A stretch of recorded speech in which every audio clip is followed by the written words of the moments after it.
contractor, and outside work the pair socialized. They even went camping together. It was a good relationship until the day Raditz discovered his friend was Jewish. That's when the harassment campaign began and escalated over time. It became so extreme the man turned to police for help a couple of months ago. Michael Mostyn heads B'nai B'rith Canada, shocked by the events of this week, but not surprised by the hatred. It's something that unfortunately has happened before and continues to happen. It's very difficult for rational people to understand. The man once friends with Norman Raditz told us, "I never thought it would come to this." Janice Johnson, CBC News, Edmonton. With the clock ticking, pilots and flight attendants at WestJet have to decide whether they want to unionize. Here's the CBC's Tracy Johnson. This is a tense time at Canada's second largest airline. Two of WestJet's employee groups, pilots and flight attendants, are trying to sign up enough members to form unions, and they're trying to do it before Tuesday. Under current federal labor law, 50% plus one of the employees at WestJet need to sign a union card to trigger certification.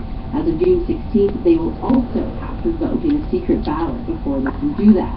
This week, WestJet's chief executive, Greg Soretsky, sent an email to staff imploring them to think twice.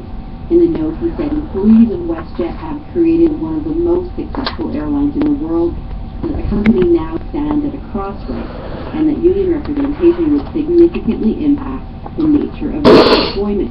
Each side has 4 more days to make their case before the law changes and union certification becomes more difficult. Tracy Johnson, CBC News, Calgary. The BC government has a yoga controversy on its hands. CBC's Greg Rasmussen explains. Bring your yoga mat, bring your best yoga poses.